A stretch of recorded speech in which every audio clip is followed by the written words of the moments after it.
Magandang araw sa inyong lahat mga kamatsas. Bago natin pasadahan ang round 3 report ng Kamatsas ongoing Invitational GM Tournament, pasadahan muna natin dahil po ito po ay request ng ating mga followers and subscribers, ang bakbakang Wesley So and Magnus Carlsen. Nagkita sila dito sa Grand Finals ng Champions Chess Tour na kung saan mayroon pong prize fund na $500,000 na pinaglalabanan. Ganun po katindi. 8 players sila dito, single round robin. Malalaman kung sino ang magta-top 2. At yung number 3, 4, 5, 6 maglalaban-laban pa para naman sa spots ng number 3 and 4 para naman sa knockout stage ng semifinals, at ang bottom 2 after single round robin ay maa-out na talaga. Ang format nito ay 2 rapid match, 15 minutes plus 3 seconds increment. Pag nag 1-1, papasukan kagad ng Armageddon para malaman kung sino ang mananalo sa match. Okay? Game number 1, black si Wesley. Ang ginawa ni Magnus, nag E4. Nag E5 si Wesley, knight F3, knight C6, bishop B5 Ruy Lopez. At tinira ni Wesley ang legendary na paborito niyang Berlin. Nag D3, ayaw ni Magnus ng masyadong makunat. Nag anti-Berlin siya. Bishop C5, C3, castle, castle, D6 at nag H3 protection sa G4. Knight E7, umiwas kagad, baka makapturan, madouble pawn pa. Itong knight ay ililipat sa G6 at nag D4. Ayun, inatake kagad ni Magnus ang sentro. Bishop B6, umatras lang. Kung makapture man ng pawn sa E5, meron din namang bawi sa E4. At nag-rook E1 dito, depensa. D5, nako, napaka-sharp ngayon ng lines ni Wesley. Sinabayan niya ang gulo ng sentro. Knight takes E5, knight takes E4, bookline pa rin, knight D2, knight D6 umatras, bishop D3, F6 paalis sa knight, knight F3 bumalik, bishop F5. Medyo malayo-layo na po pero mukhang aral na aral ang parehong player. Talagang bookline na bookline. Knight B3 para may depensa ang bishop at kinapture. Queen takes D3, C6. At dito po nawala sa talaan ng aklat dahil ang palagi ang ginagawa dito ay rook E8. Pangalawa ang knight G6. Ayan po. Pero dito C6 pinagtibay lang ni Wesley. Sinolid lang niya ang D5 pawn, nag-A4, ayan, para mag-A5, knight G6, H4, nako, kaliwat kanan dito ang ginagawang diskarte ni Magnus, no? Hindi malaman kung mag-A5 ba, at nag-rook E8, kinapture, capture, H5, knight to F8, at nag-bishop F4, good move. Development with tempo attack, knight E4, at nag-A5, atake naman sa bishop, umatras, knight C5. Ayun, may atake sa B7 at nag-knight E6 dito. Double para ma-neutralize ang knight ng puwersahan. Nag-A6, B5, knight D2 para mapaalis naman ng knight. Queen F5, tinabihan, tiniret ang bishop, ganun din ang pawn. At nag-knight takes E4, D takes E4, Queen E3, bishop B6. Good move ang sabi dito ng computer engine. Hindi muna kinapture ang pawn sa H5 kasi may bawi din naman sa pawn E4. Itong bishop B6 may timing din to play C5 para talagang mabuksan ang diagonal at makapag-create talaga ng pressure. Rook E1, pinilahan ng pawn. Rook E8, pinilahan din ng depensa. Queen G3. Queen G3. Saan pupunta yan? Pakain pa rin ang pawn. Tinikman na ni Wesley at nag-bishop C7. Good move. Yan pala ang baon-baon dito ni Magnus. At nag-queen G5 tinapatan, queen takes G5, F takes G5, capture, capture, at nag-king F1. King must be active dahil po endgame na. Rook A1 dinipensahan muna. Activate the king, king D5, A7, H5, B3, H4, rook A6, tiniret ang pawn sa B6 at nag-G4. Okay? So, rook and pawn ending. Usually, napakarami pong tabla ditong nagaganap. C4 check. Ginulo na ni Magnus. Capture, capture at rook takes, takes, takes. Rook C5 check, king D6 at nag-rook G5. Ayan, uunti-unting pitasin ang mga pawns na yan pero nag-H3 na kagad si Wesley. I-trade na kagad ang mga pawns na yan para kumonte. At nag-rook G5, kinat off muna yung king para hindi makatulong. Rook F7, kung kakapturin man ang pawn, may bawi pa rin sa F2 pawn. Nag-rook G6 checking D5, rook G5 checking D6, kinapture na, nakipagsabayan na, and ito po. So basically, tablang-tabla po itong ganitong klaseng rook and pawn ending. Tablang-tabla. Okay? Ayan. Kung napapansin nyo, bakit gumanyan si Magnus? Kasi kung ipupush yan, wala, pupunta lang ang king dyan. As long as naka-cut off ang white king, hindi makalapit, walang magiging progress yan. Ngayon, kung magpupush yan, bababa ang tore at tatadtadin ng check ang white king. So yan po ang mga teknikan yan. Pinapakomit muna yung pawn para wala nang tataguan ang king just in case na pumunta na sa ilalim ang tore. Okay, yan po mga diskarte niyan. Kaya ginawa dito ni Magnus, nag-rook d7 muna, king e8, rook d6 at rook h5 check, king e6 at nag-rook g5, rook c6, king d8, king d6 at nag-rook h5, d5 pawn check. Pero pinipilit pa rin talaga dito ni Magnus na mag-gamble si Wesley kung mag-gamble niya. Ayan po, check. Dito, check. Ayun. So medyo kinomplicate pa nga ni Wesley pero tabla pa rin naman yung ganitong position. Medyo na-complicate lang. Ayan o. Wala na. Sa ganitong level, very easy na sa kanila to. Sa dami ng experience nila sa ganitong klaseng endgame, ay mahirap na pong i-progress to. Pero still, si Magnus ay tuloy pa rin. At dito po, sa huling tira ni Wesley na talagang mas luminaw na na-hold niya as draw ang laban na ito. Pero ano kaya yung brilliant move na yon? Pakiguess nyo po bago tayo lumipat sa game number 2 nila, ha? Sa ilang sandali lang, tutuloy agad natin. Start. Maraming salamat. Congrats po sa mga nakakita. Rook C7 check. Excellent sacrifice. Ang ginawa ni Magnus sa inis, kinapture na niya at stalemate. Kasi dito po kung hindi ka capturein, iiwas ang king, eh wala. Mag-rook C1 na lang. Very easy to play for draw. Okay? So yan po ang kanilang game number 1. Lipat naman tayo sa kanilang game number 2. Take note po ha, ito po ay face-to-face game na ha, na ginaganap po sa, kung di ako nagkakamali, sa Canada ang kanilang grand finals ngayon. Okay? So ito po ang game number 2. White naman dito si Wesley. D4, Knight F6 si Magnus, C4, E6, Knight C3, D5, Queen's Gambit decline, Bishop G5 variation, Bishop H4, kumapture sa C4, Bishop takes C5, ayan. Nag-apply kagad si Magnus ng pressure sa D4 at kinapture lang ni Wesley, the favorite queen to queen style. Queen takes D1 at nawala na po sa talaan ng aklat dahil castling ang old line doon. Tinanggap ni Magnus, sige, queen to queen ang gusto mo ha. Ayan, Knight B5 pupunta sa C7, nag-castle, Knight C7, Bishop G3 para ayun, tutukan ng tore doon. Kinapture ang pawn sa C5 at nag-Knight to E8 para ma-atake ang tore. Rook A8, Knight C7, hindi pala ka-capture doon. Rook B8, Knight B5, atake ulit sa tore. Rook A8, Knight C7 at eto na nga, tabla po. Threefold repetition at mahahantong sila sa Armageddon. Doon sila nagkatalo ni Magnus sa Armageddon fight. Yan ang ating sisilipin ngayon sa third game.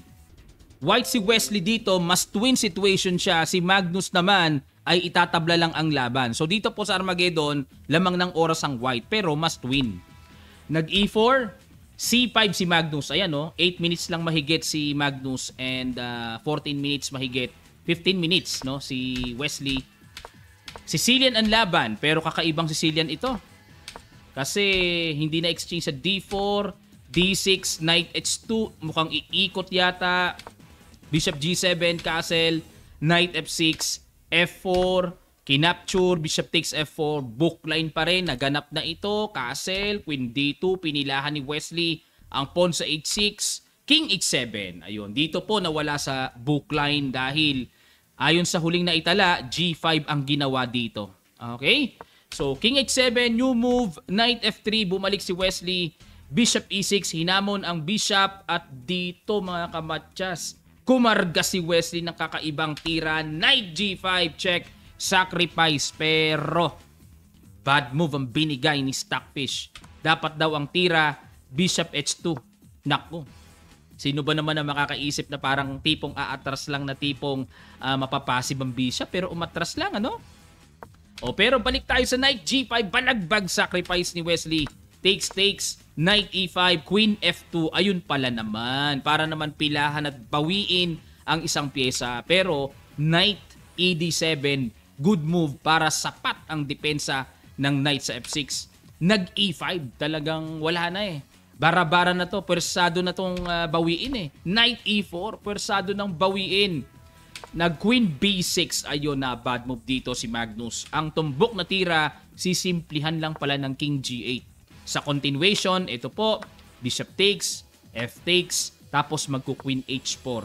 Ayan. Na dito, paano ba mababawi nga naman ang isang knight na yan? Paano mababawi? Ang hirap, ano? Pero equal ang evaluation bar din magsi c4. So, yan ang recommended line dito ni Stockfish. Pero ang ginawa dito, nag queen b6, queen h4, check, knight h5, g4. Ayun, para pabagsakin ng knight, para makabawi. Bishop takes c4, g takes knight, bishop d5, knight f6 check, sinabayan na, takes. Ayun lang. Yun laing. Queen ang pinang-capture. Bakit kaya hindi bishop? Ano meron pag bishop takes? Ka-capture daw sa g6. Capturein lang, magku-queen h6. King f5, magro-rook f1 check. King e6, ganun pa rin naman ah. Kaso kaibahan, may dalawang tore pa kasi. Yun ang kaibahan. Takes. And halimbawa mag-queen takes b6, may bishop c6. So, na dito, hindi pa ganun kaklaro, no? Ang lamang ng puti, slightly better lang. Dalawang tore pa rin kasi yan eh. Tapos expose ang white king. May mga rook g8 mamaya. So, yan pala ang line. Medyo na-intimidate dito si Magnus, nakikita ko na baka pag kinapture niya ng bishop, mukhang tipong maglalakbay ang king niya. Medyo annoying nga naman. Annoying. So, ginawa ko lang pinang-capture. Takes. Nag-g5. Takes. Nag-queen f5 check muna. Ay, hanip na diskarte ni Wesley. Oh. At nag-king g7 para may depensa. Saka chinek. Tinahimingan muna. Yun, para may tempo ng check. Queen f5 check, king h6. Queen f6, king h7. At nag-king f2. So, no time for draw. Dahil ito ay Armageddon. Rook g8. Queen h4 check, king g6. Rook g1 check, king f5. Queen h7 check. Pwersado mag-rook g6. Capture, at dito nag-queen d7 check, bishop e6, at ayun po, ng rat-rat, ng lilimas ng mga pawn si Wesley. Rook h8, king g3, depensa, yun nga lang, nangangamoy danger dito ang black king. Nag-g5, queen g7, rook h4, b3, a5, a4. Ayan, phoenix muna ni Wesley yung mga pwedeng mga pang tempo-tempo pa ni Magnus. Nag-e4, d takes e4, king takes e4, at nag-queen g6 check. Teka muna. Kasi pag kinapture to, may simple rook takes h3 check, no?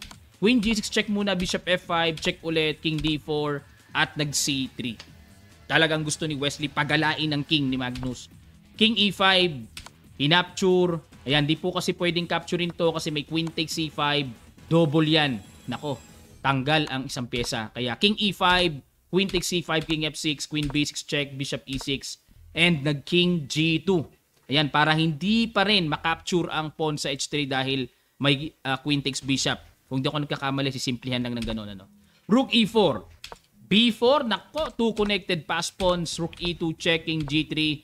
Rook a2, queen d4 checking f5. At nag-queen d3 checking e5, a5. Ayan, pagtsatsagaan na lang na unti-unting pagapangin ang connected pass pawns na yan. Pero hindi pa rin nakakasiguro si Wesley dahil kapag napabilis ng tira, may matchas pa sa G2. Hanggang dulo, gumagawa dito ng mga kalokohan pa rin si Magnus. Queen E3 check, nag-king F5, Queen D3 check, King E5, King G4. Ayun, para kung Chumek man makatakas. Chumek, King H5, Bishop to E4, Queen C3 check, King F4, A6, followed with B5. At dito nag-Rook C2, tineret ang Queen. Pero dito po nakalagay sa resulta ay panalo si Wesley. Congratulations kay Wesley. Bakit kaya nanalo dito? Nag-resign na siguro no? Kasi magku-Queen F6 check lang. Tapos pag nag-King E3, then simple A7. Wala namang gulo-gulo sa White King. Anytime pwedeng capturein ang pawn sa G5. niresign na ni Magnus after Roxy 2. What a big results by Wesley So. Sa tinagal-tagal pong nakakaharap ni Wesley si Magnus sa iba't ibang pagkakataon sa mga matches, ngayon pa lang ulit nakapisa si Wesley. Pero tinalo na naman ni Wesley. Isa sa mga grand finals noon, kung matatandaan nyo po na kinover natin live. Tinalo ni Wesley si Magnus. Pero ngayon lang uli nagbalik ang pagkagising ni Wesley sa napakaganda niyang performance ngayon na lubos hindi maawat. Ito po ang kanilang standing. Silipin natin. So standing after day 3. Ayan, as of round number 6. Kasi mamaya, last round ang hindi pa nakakalaro ni Wesley si Fabiano Caruana. Pero 6 points na dito si Wesley. Matalo man siya mamaya, sigurado na siya sa spot ng top 2. Sigurado na siya sa semifinal round. Samantalang yung magiging number 3, 4, 5, 6, maglalaban-laban pa para sa spots naman ng number 3 and 4 ng semifinals. At yung bottom 2, matatanggal yon mga kamatyas. Okay, congratulations kay Wesley. Nako, tuwang-tuwa. Buhay na buhay ang fans ni Wesley sa iba't ibang panig ng daigdig. Lalong-lalo na sa Pilipinas dahil siya po ay Pinoy na galing Bacoor, Cavite. Nagpalit lang po ng flag dahil sa kadahilanan.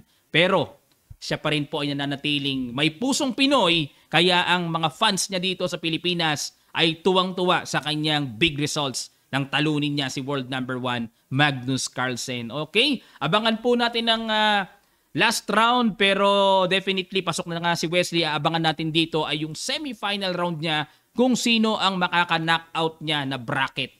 Si Magnus ba agad?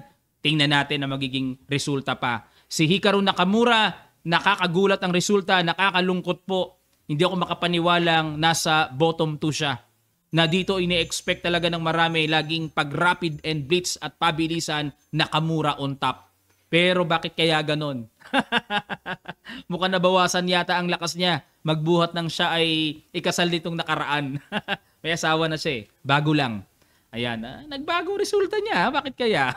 Yun ang hindi ko alam. Kung meron kayong alam na dahilan, paki-comment na lang po sa comment section below. At meron pa kayong mga chika-chika dyan at iba pang mga detalye, comment lang po sa section below at ng aking mabasa, ma-replyan natin, malagyan natin ng like and heart. And don't forget to subscribe and click the notification bell para lagi po kayong updated sa ating mga ina-upload na videos. Maraming salamat po mga kamatyas. Right after this video ay papasadahan naman natin ang report ng after round number 3 ng ongoing kamatyas na ginaganap dito sa Pilipinas, Pande Americana, Concepcion, Marikina. Maraming salamat. Magkita-kita pa tayo sa mga susunod pang chess updates.